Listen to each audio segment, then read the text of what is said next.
Good afternoon. हम लोग definite integration के बारे में प्रॉपर्टीज़ को डिस्कस कर चुके हैं।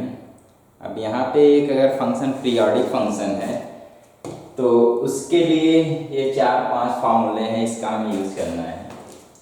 तो समझेंगे पहले, अगर एक फंक्शन f(x) है जिसका पीरियड t है तो यहाँ पे फार्मूले लिखे होंगे। पहले समझेंगे पीरियोडिक फंक्शन होता क्या है।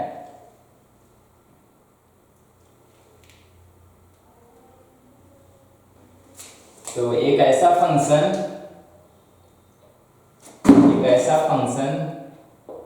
जिसके लिए हम x की वैल्यू कहें बराबर हो f(x + t) के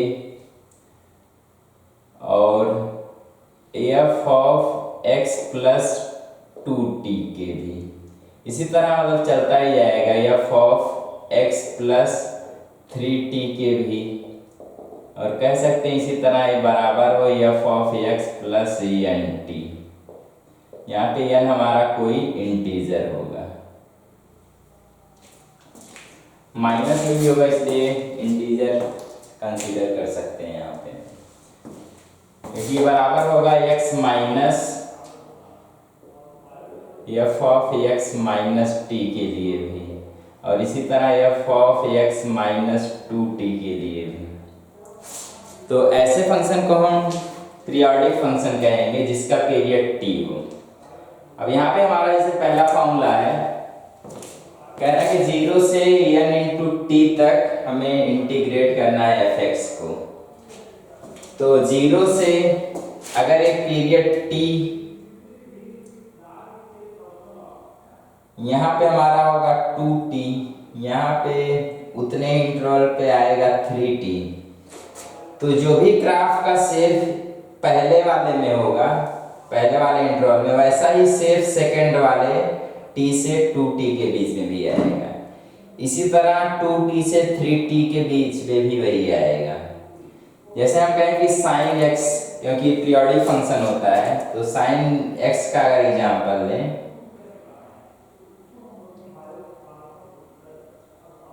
तो साइन का ग्राफ जो बनेगा ऐसे कुछ आएगा।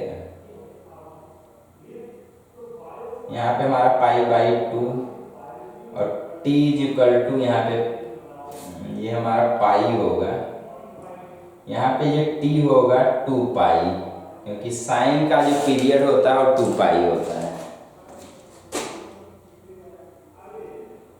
इसी तरह आगे सेम उसी प्रोसेस से देखेंगे। तो जैसा ग्राफ 0 से t के बीच में मिलेगा वैसा ही ग्राफ t से 2t के बीच में भी आएगा। इसी तरह का ग्राफ हमारा 2t से 3t के बीच में आएगा, और आगे जब सेम करते जाएंगे उसी तरह हमारा चलता जाएगा। तो कह सकते हैं 0 से t इंटीग्रेट करने पे जो भी आंसर आएगा इंटीग्रेशन का, वही आंसर हमारा t से 2t के बीच में भी आएगा, वही आंसर हमारा 2t से 3t के बीच में आएगा। तो कह सकते हैं कि अगर हमें nt तक इंटीग्रेट करना है तो हम 0 से t तक इंटीग्रेट करेंगे और उसका n टाइम हो जाएगा, क्योंकि हम n जो पीरियड होगा उसमें जब देखेंगे तो हमारे पास n टाइम वो ऐड हो रहा होगा 0 से t तक का इंटीग्रेशन। तो इसलिए हमारा फॉर्मूला आएगा कि n × t अगर है यहाँ पे तो n यहाँ पे आके 0 से t के लिए इंटीग्रेशन पे मल्टीप्लाई हो जाएगा। सेकेंड केस, अगर हम इंटीग्रेट करें a से लेके a + n × t तक। अब a कहीं पे नंबर ऐसे सपोज करोगे एक नंबर a यहाँ पे है, तो ये वाला पॉइंट हमारा a है। तो उसमें अगर हम इस फंक्शन का पीरियड ऐड करें उतने इंटरवल बाद, तो देखेंगे 2π जो होगा वो कहाँ पे आएगा, 2π के बाद a ऐड करने पे, तो यहाँ कहीं पे। तो ये हमारा बन जाएगा a + t। इसी तरह अगला जो हमारा 2π इसमें जब ऐड करेंगे तो यहाँ कहीं पे आएगा तो ये वाला जो पॉइंट बनेगा वो होगा a प्लस 2t या 2t प्लस a, क्योंकि 2 यहाँ 2 पाई प्लस 2t यहाँ पे है और उसमें हमारा ऐड हो रहा है a, जितना इधर शिफ्ट होना है। तो दिख रहा होगा ये वाला पार्ट यहाँ पे भी मिल रहा है, ये वाला पार्ट यहाँ पे मिल रहा है। फिर से देखेंगे ये हमारा इस वाले पूरे इंटरवल में पीरियोडिक होगा, यहाँ भी पीरियोडिक दिख रहा है, यहाँ भी पीरियोडिक दिख रहा है। तो हम a से t, a प्लस टी तक इंटीग्रेट करेंगे, जो भी इंटीग्रेशन आएगा वही कह पाओगे हर पीरियड में आएगा, हर पीरियड में आएगा। तो कह सकते हैं ये हमारा जो होगा a to a plus n plus t. तो हम अगर इसमें a में n प्लस टी और ऐड करेंगे तो यहाँ से यहाँ तक इंटीग्रेशन जितने में करने पे आ रहा है उतना ही हर इंटरवल में आता जाएगा, तो n टाइम आएगा। तो n टाइम a से a प्लस t तक इंटीग्रेट जो करेंगे उसके बराबर होगा।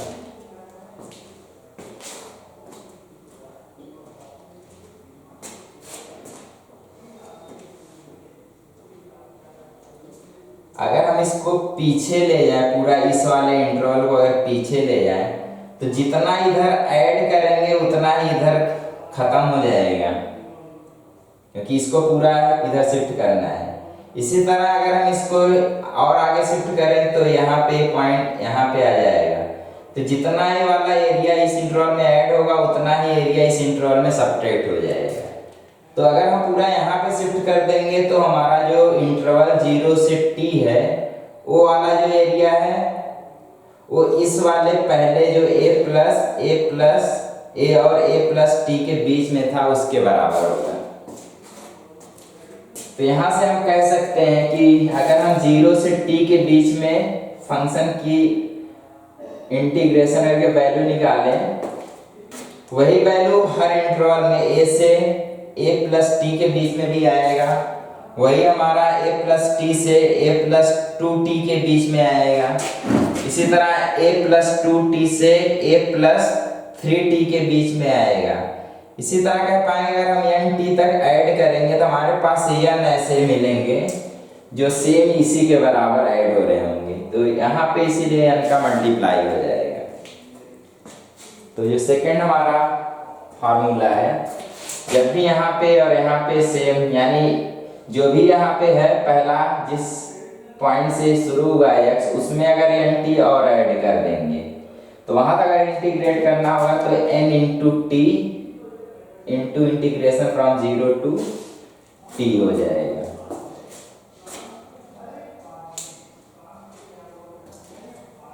थर्ड वाला भी ऐसे कर सकते हैं, या थर्ड वाले के लिए ऐसा भी किया जा सकता है। हम अगर इसको दो पार्ट में स्प्लिट करें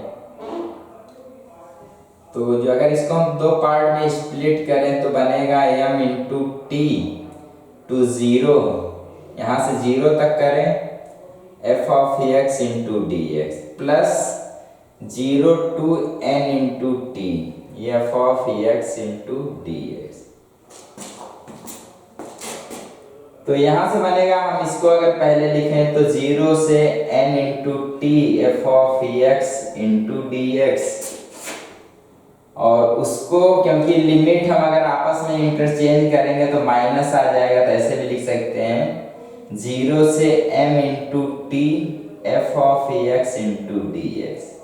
यहाँ पे हम लिमिट को चेंज किए हैं, जब भी लिमिट को चेंज करेंगे तो माइनस उसके सामने मल्टीप्लाई होगा -1। तो यहाँ पे हमारा ये फॉर्म आ जाएगा, जिससे हम आगे यहाँ पे पहला वाला फॉर्मूला अगर लगाएंगे कह पाएंगे n into 0 to t f of x into d x के बराबर होगा, माइनस यहाँ पे भी वही सेम फार्मूला यूज करना है। तो यहाँ पे आएगा m 0 to t f of x into d x. और आगे अगर हम जे यहाँ पे जो सेम कॉमन दिख रहा है, कॉमन लेंगे तो यहाँ से मिलेगा n minus m into integration from 0 to t f of x into d x. तो यहाँ से हम इसको भी प्रूव कर सकते हैं। हम इसमें डिफिनिट इंटीग्रेशन का प्रॉपर्टी यूज करेंगे, जहाँ पे हम 0 से या a से b था तो a से c और c से b करते थे स्प्लिट इसको, तो उसी तरह ये किया जाएगा। तो ये तीन फॉर्मूले यहाँ पे हम लोग समझ सकते हैं किस तरह हमारा आया होगा। अब इसको नोट कर लेंगे।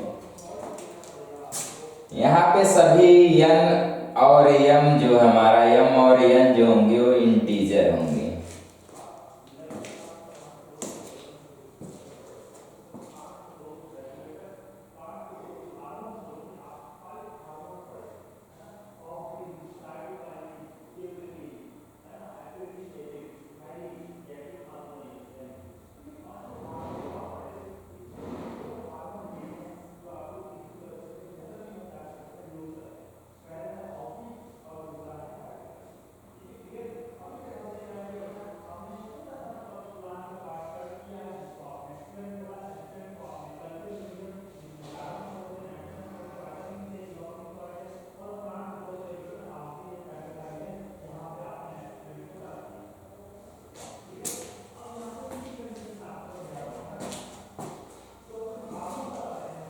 तो आगे करते हैं। यहाँ पे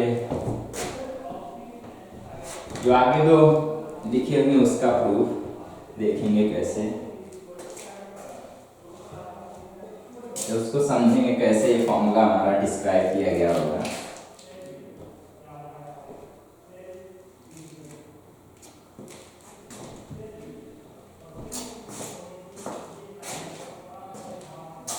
तो फोर्थ प्रॉपर्टी पे आते हैं।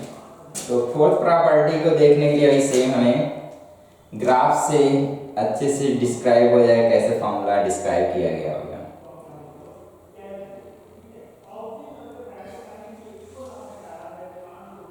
यहाँ पे 0 है, एक इंटरवल बाद हमारा एक t, फिर उतने ही डिस्टेंस बाद आएगा हमारा 2t, अगला हमारा आएगा 3t,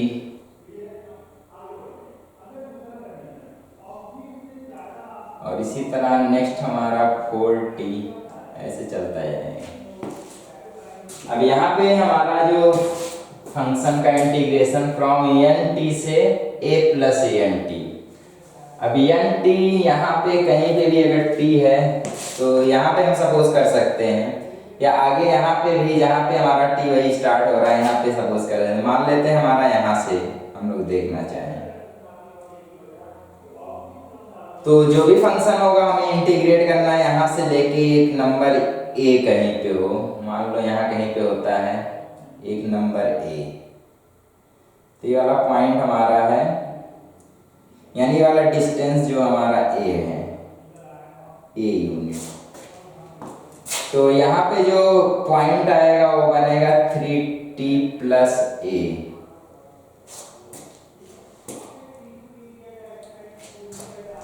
तो जो भी हमारा फंक्शन का स्ट्रक्चर होगा इसके बीच में, वही स्ट्रक्चर 0 से t के बीच में भी रहा होगा, वही स्ट्रक्चर या सेम शेप या सेम जो फिगर होगा t से 2t के बीच में मिलेगा, वही सेम हमारा ग्राफ जो होगा 2t से 3t के बीच में मिलेगा, और सेम ग्राफ हमारा 3t से 4t के बीच में मिलेगा। तो अगर हम यहाँ पे जो कैलकुलेट करना है वहाँ ना लेके हम यहाँ पे अगर देखें 0 से a डिस्टेंस पे जो पॉइंट मिलेगा, यहाँ पे जो पॉइंट होगा वो पॉइंट a होगा। तो हमें इंटीग्रेशन 0 से a के बीच में करना होगा। जो भी ग्राफ का शेप इस वाले इंटरवल में बन रहा होगा वही ग्राफ का शेप यहाँ पे सेम इंटरवल वही 2t से 3t से 3t प्लस a के बीच में बन रहा होगा। तो कह पाएंगे जहाँ हम यहाँ पे इंटीग्रेट कर रहे हैं और यहाँ पे इंटीग्रेट कर रहे हैं तो वैल्यू सेम आएगी, क्योंकि ग्राफ का जो शेप होगा 0 to a और 3t प्लस a के बीच में भी वैसा ही आएगा, यानी इस पॉइंट और इस पॉइंट के बीच में जो ग्राफ होगा सेम इसी जैसा होगा। तो जब इंटीग्रेट करेंगे जो वैल्यू यहाँ आनी है वही वैल्यू वहां पे आएगी। या इसी तरह हम आगे कहीं इस वाले को शिफ्ट कर दें, इस वाले को यहाँ पे ले आके शिफ्ट करें, तब भी हमारा जो फिर से इंटीग्रेशन की वैल्यू आएगी 4t से 4t प्लस a के बीच में, सेम इसी के बराबर होगी। या ऐसे करें, स्टार्टिंग से सोचें कि हमें 0 टू a इंटीग्रेट करना है fx को, तो x से a डिस्टेंस दूरी पे कहीं पे a होगा हमारा, तो हमें इंटीग्रेट करना है यहाँ पे। सपोज करिए तो जो ग्राफ का शेप बनेगा, यहाँ पे कुछ शेप बन रहा होगा, वही शेप हम कह पाएंगे कि t और t प्लस a के बीच में भी बनेगा। यहाँ पे अगर हमारा पॉइंट t प्लस a है तो सेम इन दोनों के बीच में जो ग्राफ, यहाँ पे जो ग्राफ बन रहा होगा वही ग्राफ ही यहाँ पे भी आएगा, क्योंकि हमारा जो फंक्शन है पीरियोडिक है विद पीरियड t। 0 से t के बीच में जैसा ग्राफ होगा वैसा ही ग्राफ t से 2t के बीच में ही होगा। तो हम अगर 0 से a इंटरवल बाद देखना चाहेंगे तो ग्राफ जो भी यहाँ पे बन रहा होगा कह पाएंगे t इंटरवल के बाद, t के बाद a डिस्टेंस पे जो हमारा इंटरवल मिलेगा उसमें जो ग्राफ बनेगा वो ऐसा ही होगा जो इसमें था। इसी तरह हम कह पाएंगे 2a से अगर हम a डिस्टेंस और आगे देखें तो इसमें भी जो ग्राफ आएगा सेम इसी जैसा ग्राफ आएगा। यानी हम यहाँ पे भी अगर इंटीग्रेट करेंगे फंक्शन को तो सेम वैल्यू आएगी जो यहाँ आई थी, इसी तरह यहाँ भी आएगा। इसी तरह सब इंटरवल हमारा जो, अगर हम यहाँ पे 4 रखें, 5 रखें, 6 रखें, कोई भी इंटीजर रखेंगे तो उस इंटरवल में जब जाएंगे ए इंक्रीज करके तो हमारा जो वैल्यू आएगा उसी के बराबर आएगा। तो कह पाएंगे ये वाला जो हमारा इंटीग्रेशन है वो 0 to a of x dx के बराबर होगा। तो जहां से भी स्टार्ट हो रहा है उसमें अगर a और ऐड करेंगे, क्योंकि सेम हमारा पीरियोडिक टाइप है, तो 0 से a के बराबर जो आएगा फंक्शन का इंटीग्रेशन उसी के बराबर हो जाएगा।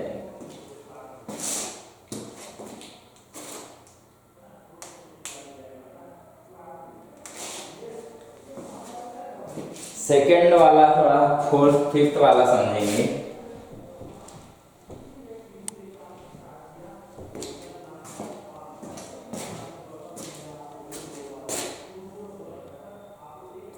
एकदम सेम इसी जैसा है। सपोज करें फंक्शन है जिसका पीरियड t है, तो हर t इंटरवल बाद ग्राफ का शेप सेम ऐसे ही दिखेगा। 0 से हम अगर t की बात करें जैसा ग्राफ होगा वैसा ही ग्राफ हमें t और 2t के बीच में भी दिखेगा। यहाँ पे अगर 2t है, इसी तरह कह पाएंगे 2t से 3t के बीच में जो ग्राफ होगा वो सेम वैसा ही होगा जैसा हमारा 0 से t के बीच में था। तो यहाँ पे जो भी इंटरवल बनाया जा रहा है सब इंटरवल में जब देखेंगे ग्राफ सेम जैसा दिख रहा होगा, अगर हमारा फंक्शन पीरियोडिक है उसका ग्राफ।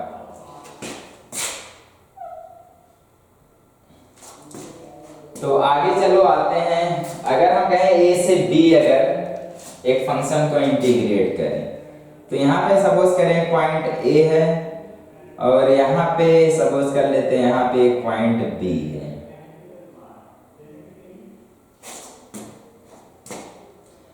तो इससे इंटरवल में हम इंटीग्रेट करेंगे a टू b की, तो जैसा ही ग्राफ होगा t से पहले इधर a तक और t के बाद इधर b तक, अगर हम a में t ऐड करें तो कह पाएंगे इस वाले इंटरवल से इतने डिस्टेंस पे कहीं पे a मिलेगा। तो कह पाएंगे यहाँ पे अगर ये वाला डिस्टेंस a है तो इस वाले इंटरवल से उतने डिस्टेंस पे एक पॉइंट a मिलेगा। तो यहाँ पे हमारा a होगा, यानी ये वाला डिस्टेंस अगर a है तो यहाँ पे हमारा जो ये पॉइंट होगा a प्लस t हो जाएगा। इसी तरह हम 0 से b यहाँ तक देखेंगे, यानी टी से थोड़ा आगे तक जा रहा है, तो कह पाएंगे यहां से अगर हम इतना ही टी इंटरवल आगे थोड़ा देखें तो यहाँ पे टी और ऐड करेंगे तो हमारा बी यहाँ पे आ जाएगा। तो ये वाला पॉइंट जो होगा वो होगा टी प्लस बी के बराबर। टी में हम यहाँ पे टी में हम इतना ही डिस्टेंस और ऐड कर रहे हैं, ये वाला इतना डिस्टेंस लगभग ये आएगा। तो अब हम अगर इंटीग्रेट करें एक फंक्शन को इस वाले इंटरवल में, वही ए से बी इस वाले इंटरवल में या ए से बी इस वाले इंटरवल में, तो दोनों ग्राफ क्योंकि दोनों इंटरवल में सेम जैसे होंगे तो दोनों का जो इंटीग्रेशन होगा वो सेम आएगा। इसी तरह हम आगे भी कर सकते हैं कि अगर टी और ऐड करें तो यहाँ पे एक पॉइंट मिलेगा 2t प्लस ए, इसमें टी और ऐड अगर करें। इसी तरह इस पॉइंट में अगर टी और ऐड करें तो उतने डिस्टेंस पे टी यहाँ कहीं पे एक पॉइंट और मिलेगा, वो होगा 2t प्लस बी के बराबर। और इस वाले इंटरवल में अगर हम इंटीग्रेट करेंगे इस वाले इंटरवल में, तब भी क्योंकि ग्राफ इसी जैसा होगा तो इस वाले इंटरवल में जो आएगा इंटीग्रेशन की वैल्यू वो सेम इसी के बराबर होगा। तो इसी तरह हम आगे शिफ्ट करते करते जाएंगे तो n इंटू टी के लिए कर पाएंगे। ए टू बी अगर देख रहे हैं उसमें n इंटू टी ऐड करें और b में भी अगर हम n इंटू टी ऐड करें तो हमारा जो इंटीग्रेशन होगा इसके बराबर होगा।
इसको हम सब्स्टिट्यूशन से भी कर सकते हैं। अगर हम सब्स्टिट्यूट ऐसा कुछ करें कि x plus n into T को हम t अगर सपोज करें तो यहां से बनेगा dx is equal to dt। और जो फिफ्थ वाला है उसको अगर हम लेफ्ट हैंड साइड देखेंगे तो कह पाएंगे यहाँ पे जो हमारा लिमिट चेंज होगा, अगर हम x plus n into T को स्मॉल t सपोज करते हैं तो अगर हम यहाँ पे x की यहाँ पे माइनस रखना है, तो अगर x के यहाँ पे हम a plus n into T रखते हैं तो यहाँ से n इंटू टी कैंसिल होगा, यहाँ पे आएगा a। और यहाँ पे जब हम अपर लिमिट पुट करेंगे तो कैंसिल होके यहाँ पे आएगा b और x इज इक्वल टू बनेगा t plus n into T. तो जहाँ पे fx x के जगह पे हम t plus n into T रख लेंगे और इसको हम dx यहाँ पे dt पुट करेंगे। तो यहाँ पे देख सकते हैं कि क्योंकि हमारा fx जो है पीरियोडिक फंक्शन है विद पीरियड t, तो इसकी जो वैल्यू होगी ft के बराबर आ जाएगी। तो हम कह सकते हैं आएगा a to b f of t into d t के। और वेरिएबल ऑफ इंटीग्रेशन उसको अगर हम चेंज करके x कर लें तो same value a to b f of x into d x के बराबर होगा।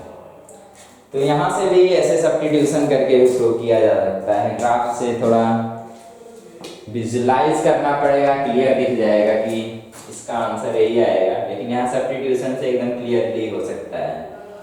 देख सकते हैं। इसी तरह फोर्थ वाला भी सेम वे में प्रूव किया जा सकता है।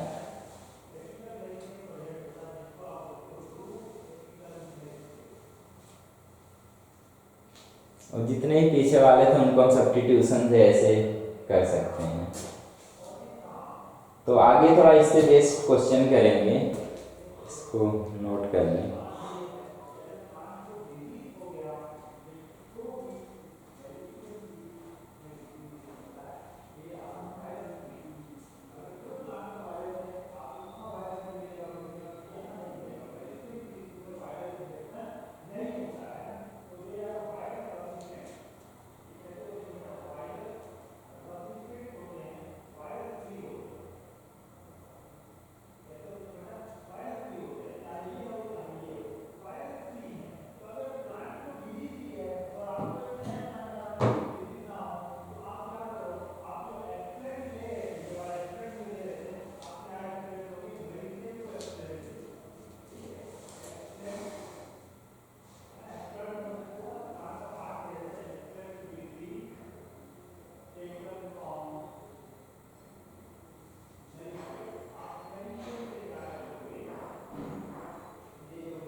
क्वेश्चन इंटीग्रेट करना -1 से 2 तक e की power fractional part of x into dx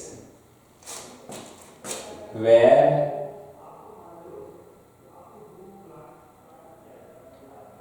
is fractional part of x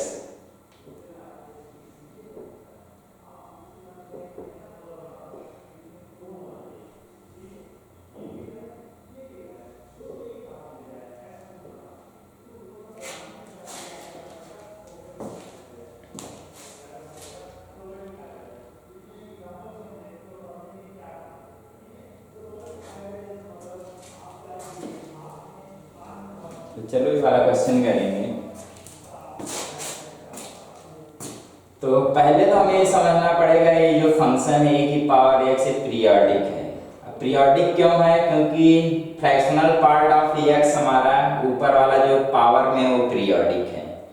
तो इसकी वैल्यू अगर x की कुछ इंटरवल बाद अगर चेंज हो रही होगी तो कह पाओगे e की power fractional part of x की वैल्यू भी उसी इंटरवल में चेंज हो रही होगी।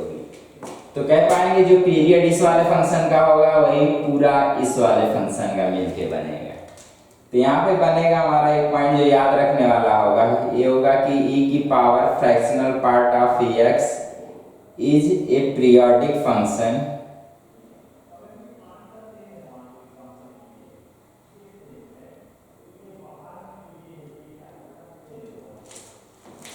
with period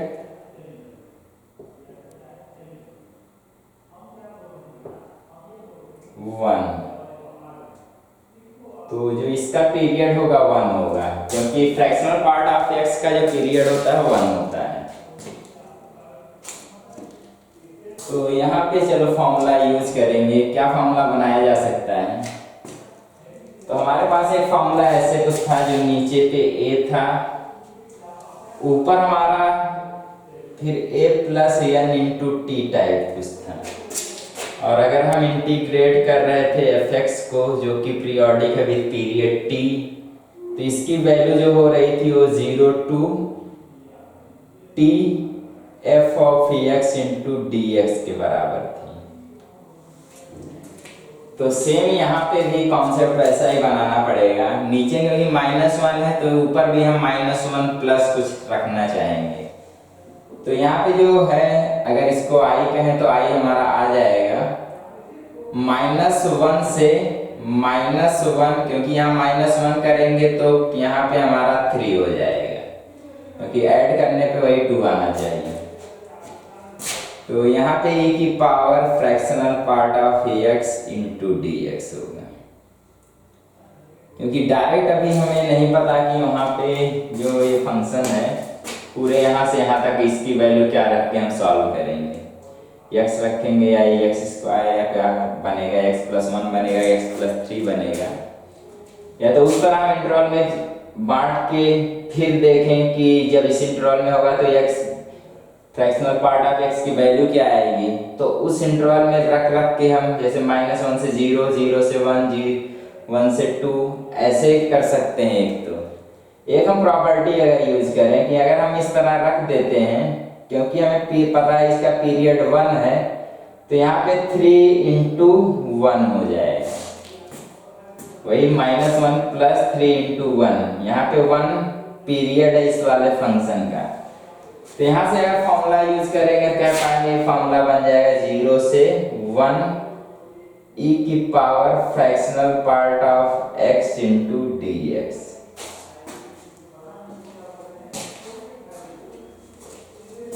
तो यहाँ वही फॉर्मूला लगेगा जिसका यूज करके हम कह पाएंगे 0 to 1 e की power fractional part of x होगा।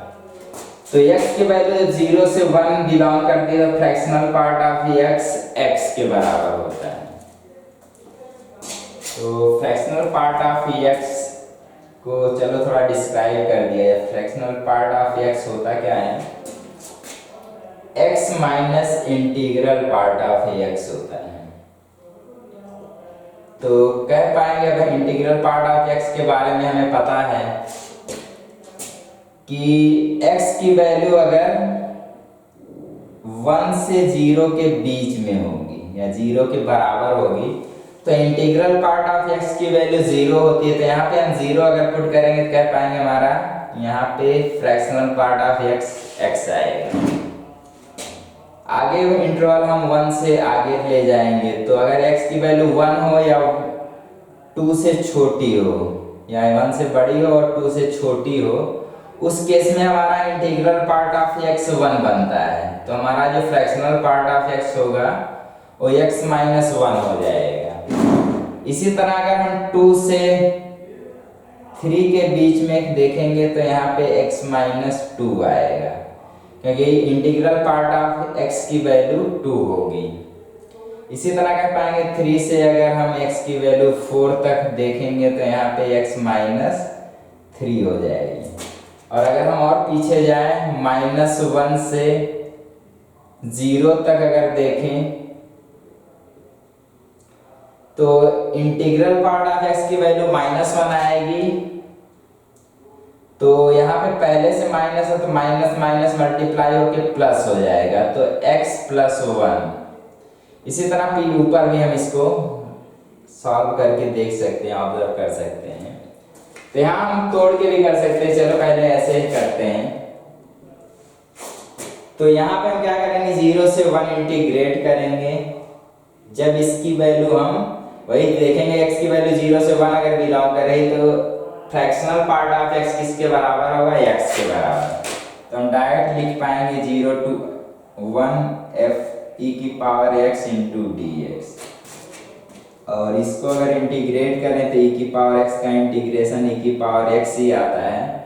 और हम लिमिट पुट करेंगे 0 to 1, तो जब 1 पुट करेंगे e की पावर 1 हो जाएगा, माइनस e की पावर 0, तो e की पावर 1 e होगा और e की पावर 0 हमारा 1 होगा। तो आंसर e माइनस 1 आ जाएगा।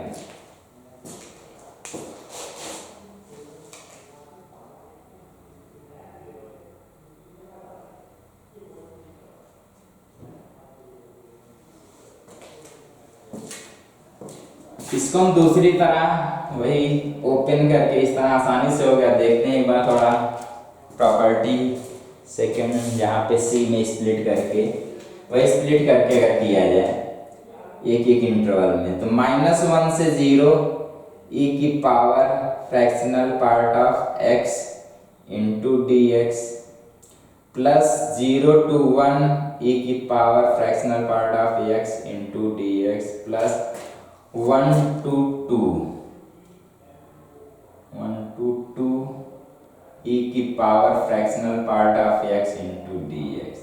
तो दूसरा तरीका अगर हम स्प्लिट कर लें इस तरह और फिर आगे हम सॉल्व करेंगे -1 से 0। अब यहाँ पे फ्रैक्शनल पार्ट ऑफ x किसके बराबर आएगा? जब भी x की वैल्यू -1 से 0 के बीच में होगी तो fractional part of x plus 1 के बराबर होगा। तो यहाँ पे आएगा e की power x plus 1 into d x plus 1 से 0 से जब 1 के बीच में देखेंगे तो फ्रैक्शनल पार्ट ऑफ x की वैल्यू x आएगी, तो यहाँ पे e की पावर x dx हो जाएगा प्लस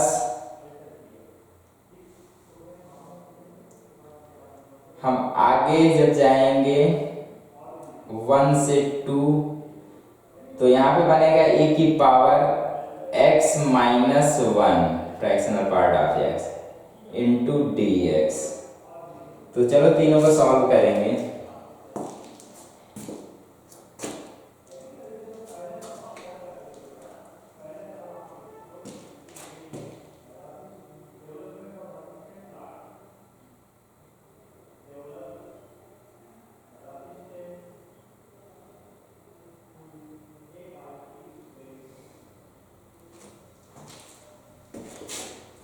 तो यहां से बनेगा e की पावर x प्लस 1 और हम लिमिट पुट करेंगे -1 से 0।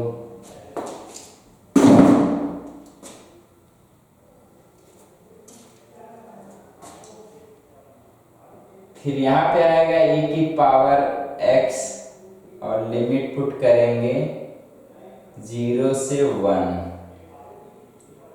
फिर अगला हमारा आएगा e की पावर x माइनस 1 और लिमिट यहाँ पे पुट करेंगे 1 से 2।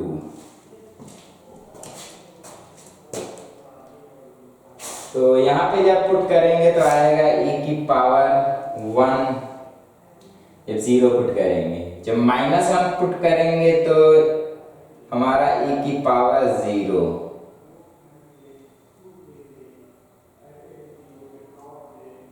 प्लस यहाँ पे जब 1 पुट करेंगे e की पावर 1 e की पावर 0 और वहां पे भी हमारा e की पावर जब 2 पुट करेंगे तो आएगा 1 और दूसरा हमारा e की पावर यहाँ पे 0।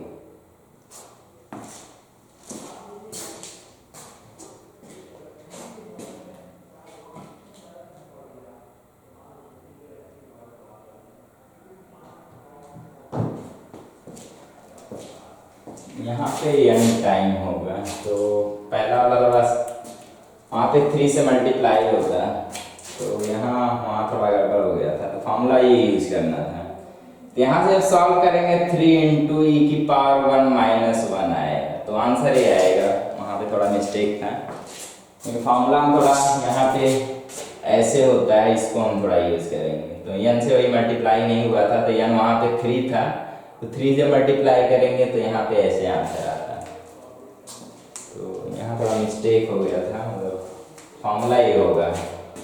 इसीलिए फॉर्मूला थोड़ा एग्जैक्ट तरीके से याद करेंगे कि अगर कैसा फॉर्म है तो यहाँ पे फॉर्मूला कैसे आएगा। तो चलो दूसरा क्वेश्चन लेते हैं, इसको नोट कर लें।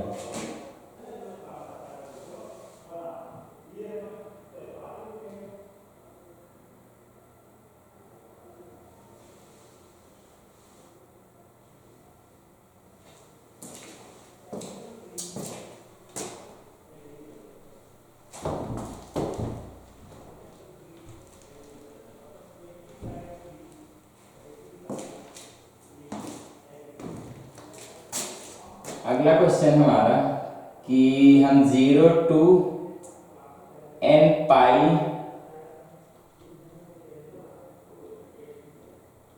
प्लस v और यहाँ पे हमारा फंक्शन है mod of cos ax into d x. जहाँ पे v दिया हुआ हमारा वो पाई बाई 2 से बड़ा है और पाई से छोटा है, यानी पाई बाई 2 और पाई के बीच में यहीं पे लाई कर रहा है v की वैल्यू। तो हमें इसकी वैल्यू सॉल्व करनी है, तो एक बार खुद से थोड़ा ट्राई कर सकते हैं।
चलो स्टार्ट करेंगे। यहाँ से इसमें पहले हम प्रॉपर्टी यूज करेंगे, 0 से v, 2 बार तोड़ेंगे, 0 से v,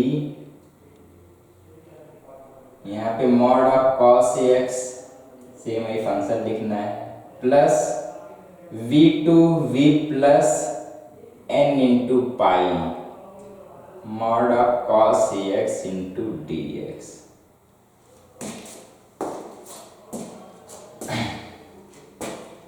तो यहाँ पे क्योंकि v की वैल्यू पाई बाई 2 से पाई के बीच में है, तो यानी पाई बाई 2 से बड़ी है, तो इसको हम 2 पार्ट में फिर से स्प्लिट करेंगे, क्योंकि जो cos फंक्शन होता है पाई बाई 2 से पहले पॉजिटिव होता है, पाई बाई 2 के बाद निगेटिव होता है, तो इसलिए 0 से हम पाई बाई 2 पहले स्प्लिट करेंगे, mod of cos x into d x, क्योंकि इसको हम फिर पॉजिटिव cos x लिख पाएंगे, प्लस पाई बाई 2 से हम v तक इंटीग्रेट करेंगे मॉड ऑफ cos x को। अब यहाँ क्योंकि इसके बीच में v जो हमारा है पाई से छोटा है, तो कह पाएंगे इस इंटरवल में हमारा cos x निगेटिव होता है, तो माइनस ऑफ cos x यहाँ पे होगा।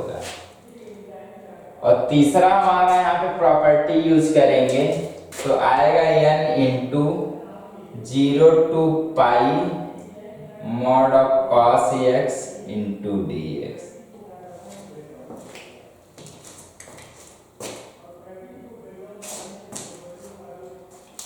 यहाँ पे हम सॉल्व करने के लिए प्रॉपर cos पे मॉड का फंक्शन यूज करेंगे, क्योंकि x की वैल्यू 0 से पाई बाई 2 के बीच में है, तो cos पॉजिटिव होता है, तो यहाँ पे हमारा 0 से पाई बाई 2 और हो जाएगा cos x into d x.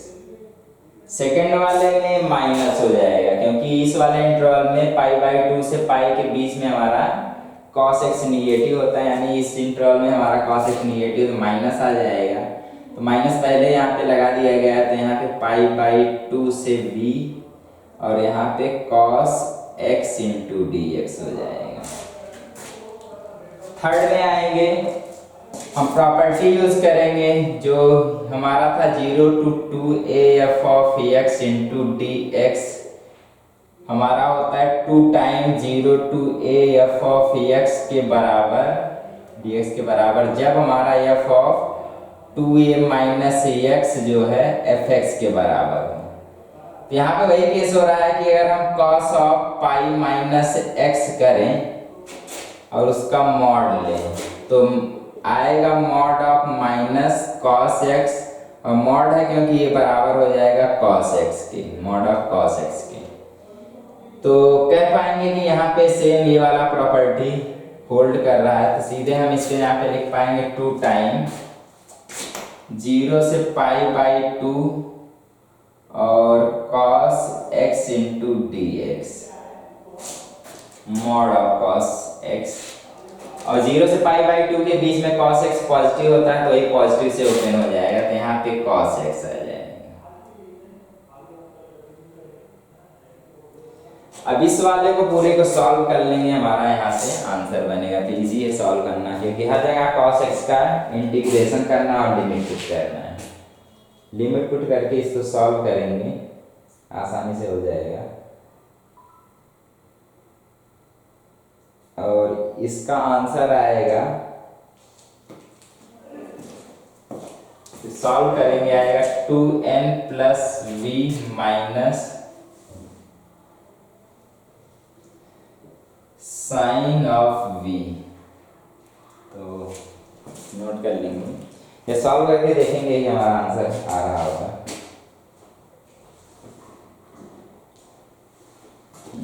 यहाँ पे 2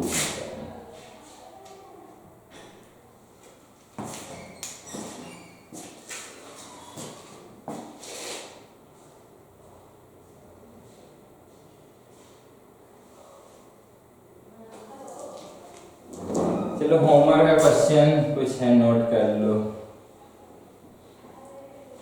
पहला है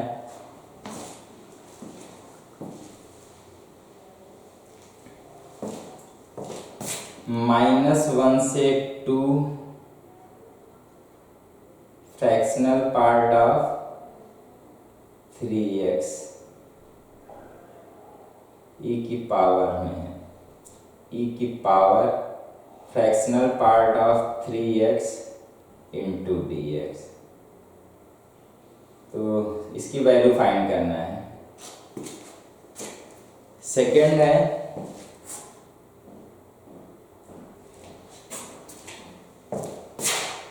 जीरो से 2000 पाई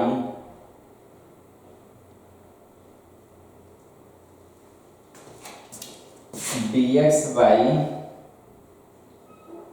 1 प्लस e की पावर साइन x।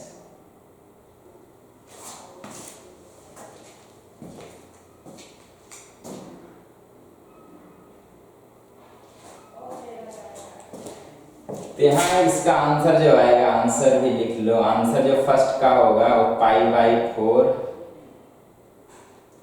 और इसका आंसर हमारा होगा 1000 पाई। करके देखेंगे, आंसर मैच करेंगे।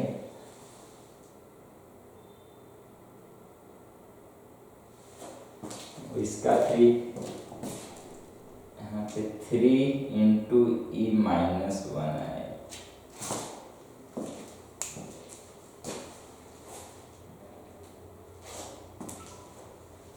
तो आगे करेंगे, आज का लेक्चर यहीं तक, इसको कंप्लीट कर लेंगे। Okay, thank you.